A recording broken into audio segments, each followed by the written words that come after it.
Welcome back. We are having tea with Karen Kumalo, a strong believer in women having 7 streams of income. And we have been inspired and motivated to start our own today. You are such a young woman of many hats, which you put on from Zaza Consultants, KK Consultants. Here we go, directing a clinic, the Kogi Clinic in Bulawayo. So have a cleaning company. Yes, so I've partnered up with a very good friend of mine and a very good business partner of mine, and we started a cleaning company. And it's taken off quite well. So we're still trying to grow it. Of course, it hasn't reached its peak, but it's just something that we looked at during the time of COVID, and we thought to ourselves, there is actually a market for cleaning companies, because cleanliness is more important now than it's probably ever been before. So at that stage, we thought, let's put our heads together and start a cleaning company. It will help to also create employment because other people have lost their jobs due to COVID, So, yeah, we just came together and put it up. I mean, it's incredible how your kind of brain is tuned up to always coming up with these things, and you don't only come up with them, it seems you really carefully plan them from start to finish, and you kind of get them to succeed. And from the time I've got to know about you, you talk about the 7 streams of money. You're always talking about the money. You don't want to talk about anything else. You want to know where the money is.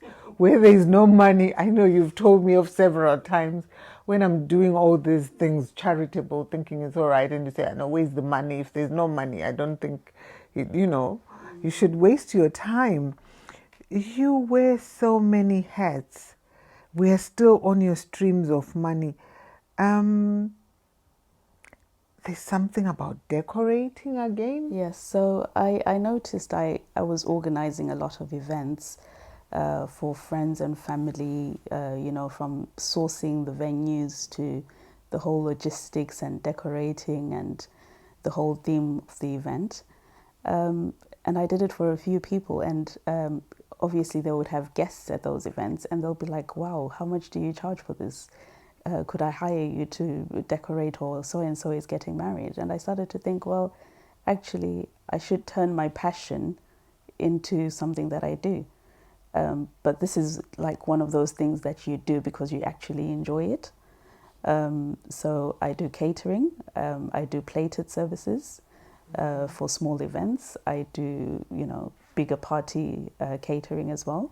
And I also do decoration. Or I could just plan your whole event for you, So it's just something that I noticed that I'm actually quite good at. I sort of like stumbled into it, so might as well monetize it. Wow, monetizing your passion. Now, you're monetizing your decorative passion, you're monetizing your catering. So, hey, women out there, you need to monetize your passion. Here we go. We have Karen here encouraging us. By the way, we haven't finished about her 7 streams of money. Actually, I don't know. Do you have 7 streams? Or they are actually 9 or 10? Well, I'm always thinking of, you always have to stay 10 steps ahead of the game. Always try and think of things that you can do. But at the same time, when you work with other people, it doesn't mean you have to be there 24/7 in that one business or one stream of income. So that enables you to sort of like spread yourself out a bit more. So that's your secret in partnership, partnering with people, as you said. So you spread yourself wide. I think it's a very good thing. A lot of people are like selfish. When they've got an idea or want to invest, they don't want to say, oh, otherwise bazakuzwa ukuthi senzani, or tinoda kufuma tega makumufumisa, and yet they are sort of letting themselves down. So actually with the catering business, I've partnered up with my 16 and 18-year-old because they've got a passion in cooking. they pretty much spend a lot of time on YouTube watching cooking programs. That's what they actually do. And for me, it's a way of letting them grow as well, and know that life is not all about a 9-to-5 job. You can do some entrepreneurial stuff.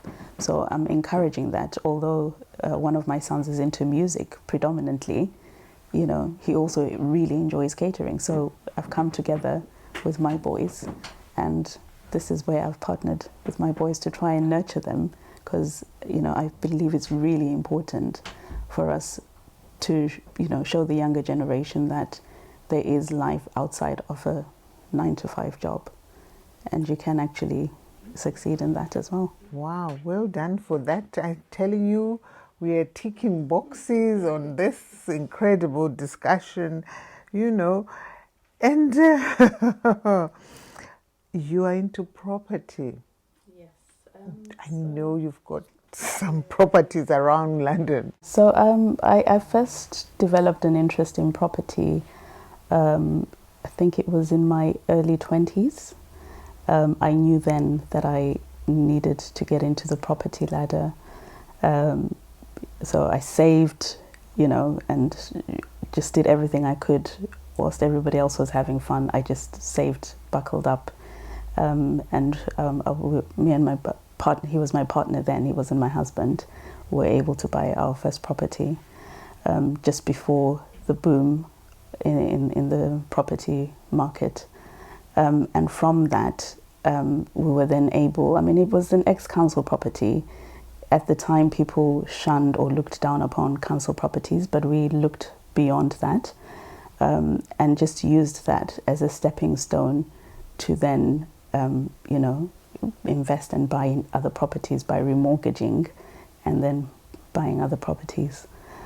I mean, I wouldn't say I've got it to a T. Sometimes I look back and think I could have surely done or bought more properties by now, but I guess it's just I've just taken more of the safe route, so to speak, because obviously when you have property, you need to be able to make sure when you don't have tenants, you're able to pay for the mortgage still. So that's sort of like stumped the growth, but I still have a fairly decent portfolio of properties. What motivated you to come up with all these initiatives? I guess it's just that satisfaction of putting a smile on somebody else's face, or the joy you get from putting a smile on somebody's face. It's absolutely the greatest thank you can ever have, I would say. On that note, we will go for a break, since we're having tea with our very own investment banker, Karen Kumalo.